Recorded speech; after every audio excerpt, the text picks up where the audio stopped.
অ্যাডমিশনে আসার পর অনেক স্টুডেন্টসদের একটা কমন অভিযোগ, তারা নাকি অনেক লনলিনেস ফিল করে। তাদের যে বন্ধু বান্ধব আশেপাশের মানুষজন ছিল তাদের সাথে সেই আগের মতো আর উঠা বসা নাই, আগের মতো আর কমিউনিকেশন নাই। সো এটা নিয়ে তাদের বিস্তর অভিযোগ। আমরা যখন বিভিন্ন মেন্টরশিপ সেশনগুলো নেই আমাদের কোর্সগুলোতে, তো এই যে একাকিত্বে থাকি এটা অনেক বড় সমস্যা, এটা নিয়ে অনেক বড় বড় প্যারা আমরা পড়তে হয়। সো তোমাদেরকে একটা জিনিস একটু মাথায় রাখতে বলবো, তোমরা তোমাদের শিক্ষা জীবনের এমন একটা স্টেজে আছো, বিগত যত শিক্ষা জীবনে যত স্টেজ পার করে আসছো তার চেয়ে সবচেয়ে ডিফারেন্ট হচ্ছে এই যে একটা পিরিয়ড, অ্যাডমিশন পিরিয়ড। তো এখানে তোমার জন্য এই যে লনলিনেস বিষয়টা আছে, এইটা তোমার জন্য আসলে এখন একটা ব্লেসিং এর মতো। মাথায় ঢুকায় নাও যে এই তোমার একাকিত্বটা এখন তোমার জন্য একটা ব্লেসিং। এটার একটা বড় উদাহরণ আমি নিজে। তো কেন এটা তোমার জন্য ব্লেসিং আমি একটু বিস্তারিত বলি। এখন দেখো, তুমি যখন একাকিত্বে থাকবা তো তোমার এই অ্যাডমিশন সময়টাতে তোমার আসলে কি কি ইমপ্রুভমেন্ট গুলা ঘটবে। এবং তুমি যদি একাকিত্বে থাকো তাহলে মনে রাখবা যে তোমার আসলে অ্যাডমিশনে ভালো করার জন্য এটা একটা প্রথম সিমটম মনে করতে পারো। তাহলে দেখো এখানে তোমার কি বেনিফিটস গুলো থাকছে। প্রথম আসো সেলফ থিঙ্কিং। আমরা মানুষ যখন একাকিত্বে থাকি বা একা একা থাকি তখন আসলে আশেপাশের বিষয়গুলো নিয়ে না আমাদের ভাবনাটা কম আসে। তুমি যখন একটা সার্কেলের মধ্যে আবদ্ধ থাকবা তখন দেখবা ওই সার্কেল সংক্রান্ত বিভিন্ন আজে বাজে চিন্তা, এটা সেটা অন্য মানুষ নিয়ে চিন্তা, আর অনেক কিছু মাথার মধ্যে ঘুরপাক খায়। আর তুমি যখন একাকিত্বে থাকবা তখন দেখবা তোমার কিন্তু একটা সেলফ থিঙ্কিং এই জিনিসটা চলে আসে, অর্থাৎ নিজেকে নিয়ে ভাববা, নিজের ফিউচার নিয়ে ভাববা। তোমার যে সামনে অ্যাডমিশনটা যাচ্ছে বা সামনে যে অ্যাডমিশনের পরীক্ষাগুলো আসতেছে, তো এগুলোতে আসলে তুমি কিভাবে ভালো করবা না করবা, কোথায় চান্স পাবা না পাবা, এই জিনিসগুলো নিয়ে একটা সেলফ থিঙ্কিং কিন্তু তোমার চলে আসে। সো এইটা তোমার জন্য একটা ব্লেসিং যে তুমি নিজেকে নিয়ে ভাবতে পারার মতো একটা সময় তুমি পাচ্ছ।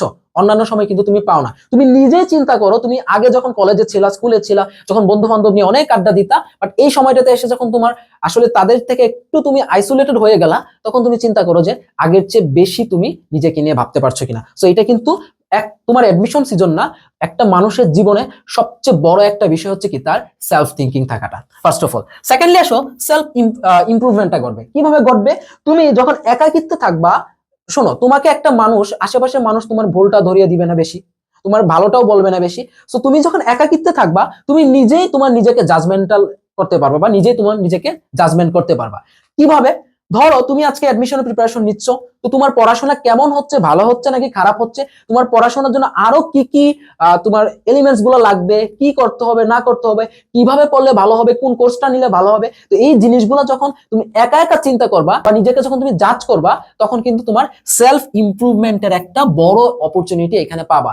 এবং এই অপরচুনিটিটা তুমি যখন একটা সার্কেলের মধ্যে থাকবা তখন তুমি এটা খুবই কম পাবা। অর্থাৎ সেলফ ইমপ্রুভমেন্ট করার মতো বা নিজেকে আরো পটেনশিয়াল করার মতো একটা এনার্জি বা একটা সময় বা একটা চিন্তা কিন্তু তোমার যখন একাকিত্বের মধ্যে থাকবা তখন তুমি পাবা।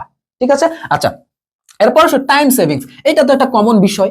দেখো, তোমার যদি আজকে অ্যাডমিশন সিজনটাতে তোমার সেই আগের মতো বড় সার্কেল থাকতো, 10 জন 15 জন বন্ধু, প্রতিদিন বিকালে তোমার বের হওয়া লাগতেছে, রাতে চায়ের আড্ডা দেওয়া লাগতেছে, বা এখানে সেখানে যাওয়া লাগতেছে, ঘুরতে যাওয়া লাগবে, এই ট্যুরে যাওয়া লাগবে। সো এই জিনিসগুলো যদি থাকে তাহলে কিন্তু আলটিমেটলি তোমার নিজের জন্য টাইম থাকছে না, পড়াশোনার টাইম থাকছে না, কোনো কিছুই কিন্তু তুমি আসলে গুছিয়ে নিতে পারবা না। বাট তুমি যখন একাকিত্বে থাকবা তখন কিন্তু তোমার জন্য 24টা ঘন্টাই পড়ে আছে। তুমি কি করবা? ঘুমাবা, তুমি নামাজ পড়বা, খাবা, গোসল করবা, এই নিজের নিত্য প্রয়োজনীয় কাজগুলা ছাড়া বাকি সময়টা কিন্তু তোমার নিজের পড়াশোনা সংক্রান্ত, নিজের অ্যাডমিশন সংক্রান্ত তুমি ইউজ করতে পারতেছো। তো এই যে টাইম সেভিংসটা, এটা তুমি যখন একাকিত্বের মধ্যে থাকবা তখন দেখবা তোমার সম্পূর্ণ সময়টাই পড়ে আছে পড়াশোনার জন্য।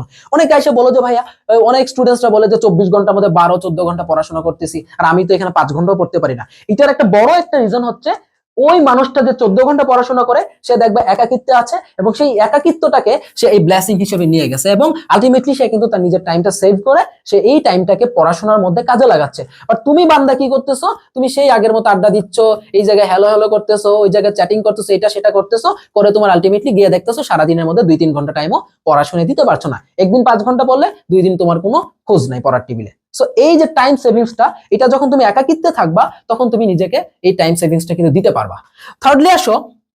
ফোর্থলি আসো অ্যাভয়েড টক্সিসিটি। আচ্ছা, দেখো এটা একটা আমাদের মেন্টাল ইমপ্রুভমেন্টের জন্য বড় একটা প্রয়োজন। দেখো তুমি যখন আশেপাশে অনেক মানুষের সাথে কমিউনিকেশনটা রাখবা এই অ্যাডমিশন সময়টাতে, অনেকেই অনেক কিছু জিজ্ঞেস করবে। এই একটা জায়গায় ধরো চান্স পাইলা না, একটা ইউনিভার্সিটিতে পরীক্ষা দিলা, ঢাবিতে দিলা হইলো না, মেডিকেলে দিলা হইলো না, তখন আসলে আশেপাশে মানুষজন না জিজ্ঞেস করবে কি রে চান্স তো হচ্ছে না, কি করতেছো, পড়াশোনা করছ না, এই না সেই না।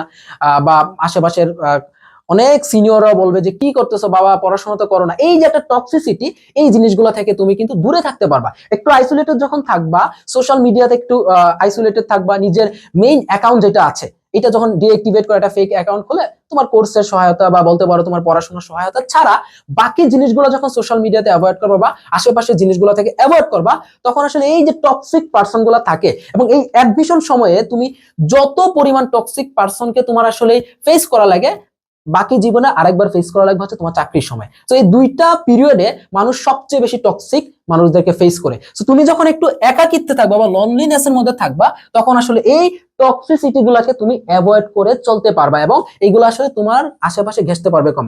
এবং আলটিমেটলি যখন এই টক্সিসিটি গুলো আমাদের গায়ে এসে পড়ে, তখন আসলে আমাদেরকে অনেক হীনমন্যতায় ভোগায়। তুমি আশেপাশে দেখবা অমুক বন্ধুটা ভালো জায়গায় চান্স পেয়ে গেছে, তো এই জিনিসটা অনেক সময় দেখা যায়, হ্যাঁ এটা পজিটিভ ইম্প্যাক্টও আছে, অনেক সময় তোমাকে এটা জেদ তুলে। আর অনেক সময় দেখা যায় কি জানো, এই টক্সিসিটি গুলো দিনে দিনে তোমাকে এমন ডিপ্রেশনে নিয়ে যায় যেটা তোমাকে একদম আর সোজা হয়ে মেরুদণ্ডটা সোজা করে দাঁড়াতেও দিবে না। সো এই জিনিসটা কিন্তু তুমি অ্যাভয়েড করতে পারবা যখন তুমি একাকিত্বে থাকবা। বাট এছাড়া কিন্তু বন্ধু বান্ধবের মধ্যে থাকলে তোমার এই একাকিত্বটা ফিল হবে না, আশেপাশে মানুষ কি বলতেছে বা এই টক্সিসিটি গুলো কিন্তু তোমার আসলে ফিল হবে না যে তোমাকে ভালো কিছু করতে হবে। লাস্টলি আসো পটেনশিয়াল প্ল্যানিং। অর্থাৎ তুমি যখন একাকিত্বে থাকবা, তোমার নিজের প্ল্যানিং গুলো তুমি খুব সুন্দর করে গুছাইতে পারবা, এবং এমন স্ট্রাকচারে গুছাইতে পারবা সেটা আসলে সার্কেলের মধ্যে থাকলে তুমি গুছাইতে পারবা না। সো পটেনশিয়াল প্ল্যানিং বলতে কি বোঝায়, এখানে পটেনশিয়াল প্ল্যানিং হচ্ছে তুমি যে প্ল্যানগুলো করবা, সেই প্ল্যানগুলো করার পর তুমি এগুলাকে এক্সিকিউট করতে পারবা। অনেক সময় দেখা যায় তুমি অনেক প্ল্যান করো, 10 ঘন্টা একটা পড়া রুটিন করে ফেলো, এবং রুটিন করার পর দেখা যায় 2 দিন এটা মেনটেন করলে 3-4 দিনের দিন দেখা যায় যে তুমি আর পারতেছো না। সো এই যে তোমার প্ল্যানিংটা করো বা পটেনশিয়াল প্ল্যানিংটা করো, এইটাকে আসলে তুমি প্ল্যানিংটাকে তুমি পটেনশিয়ালিটিতে রূপান্তর করতে পারো না। সো এই প্ল্যানিংটাকে যখন তুমি এক্সিকিউট করবা, কি করবো ভাইয়া, এক্সিকিউট করবা, তখন তোমার জন্য আসলে এই লনলিনেসটা প্রয়োজন। অর্থাৎ তুমি তোমার টাইমটাও পাবা, তুমি ভাবতে পারবা যে আমার এই স্টেপটার পর কি করতে হবে, এইটার পর কি করতে হবে। সো এই জিনিসগুলা তুমি করতে পারবা। সো এই অ্যাডমিশন জার্নিটাতে তোমার যখন এই কয়েকটা জিনিস থাকবে, তখন আসলে তোমার চান্সটা কেউ ফেরাইতে পারবে না, একমাত্র ভাগ্য ছাড়া। সো এই জিনিসগুলো হচ্ছে কি একমাত্র এক্সিকিউট হয় যখন তুমি একাকিত্বের মধ্যে থাকবা। ঠিক আছে, এখন একদম যে একাকিত্বে থাকবো তা না। আমি আমার নিজের কথা যদি বলি, আমার অ্যাডমিশন জার্নিতে আমার মেইন ফেসবুক আইডি একদম টোটালি ডিএক্টিভেট ছিল, এবং আমি একটা ফেক অ্যাকাউন্ট ছিল। এখানে হাতে গোনা আমার মাত্র চারজন চারজন ফ্রেন্ডের সাথে আমার যোগাযোগ ছিল, অনলি 4জন ফ্রেন্ডের সাথে, আমার খুবই ক্লোজ ফ্রেন্ড, যাদের সাথে হ্যাঁ মানুষের এক সঙ্গত প্রয়োজন অবশ্যই আছে, তো যাদের সাথে আমার কোনো সমস্যা হইলে বা বড় ধরনের সমস্যা বা যেটা আমার প্রয়োজনীয় সমস্যা, তাদের সাথে আমি একটু শেয়ার করতাম। এবং এমন না যে আমার ডেইলি তাদের সাথে চ্যাট করা লাগবে, হয়তো বা আমার সপ্তাহে 1 দিন বা 2 দিন তাদের সাথে আমি প্রয়োজনীয় কথাগুলো বলতাম। বাকি সময়টা আমার এই যে একাকিত্বে ছিলাম, এটাকে আমি অনেক ইউটিলাইজ করলাম, এবং আমার দেখলাম যে একাকিত্বে থাকলে আমার জন্য অনেক সময় পড়ে থাকে, এবং এই সময়টা আমি যখন বাইরে কোথাও না দিব, তখন আসলে অটোমেটিক্যালি পড়ার টেবিলে আমার দিতে ইচ্ছা হবে। সো এই হচ্ছে কি তোমার লনলিনেসটা কি তোমার জন্য ব্লেসিং হবে যদি তুমি এই লনলিনেসটাকে এক্সিকিউট করতে পারো, ইউটিলাইজ করতে পারো। আদারওয়াইজ যদি মনে করো যে না এটা আমার জন্য একটা খারাপ বিষয়, আমি তো কারোর সাথে মিশতে পারছি না, আমার অমুক বন্ধুরা দেখি যে ওরা ঘুরতেছে ফিরতেছে অনেক জায়গায় করতেছে, বাট আলটিমেটলি গিয়ে দেখবা তুমি 4-5 মাস একটু একাকিত্ব থাকো, তারপর দেখবো ভার্সিটিতে যাবা, অনেক বড় সার্কেল পেয়ে যাবা, দ্যাটস ইট। সো এই লনলিনেসটাকে ইউটিলাইজ করে এটাকে পজিটিভলি নাও, নেগেটিভলি নিলে কোথাও চান্স পাবা না, পজিটিভলি নিলে টপ টপ পজিশনে চান্স পাবা। সো এটাকে কখনোই অভিযোগ হিসেবে নিবে না, জাস্ট এই কয়েকটা মাস। ঠিক আছে, আল্লাহ হাফেজ।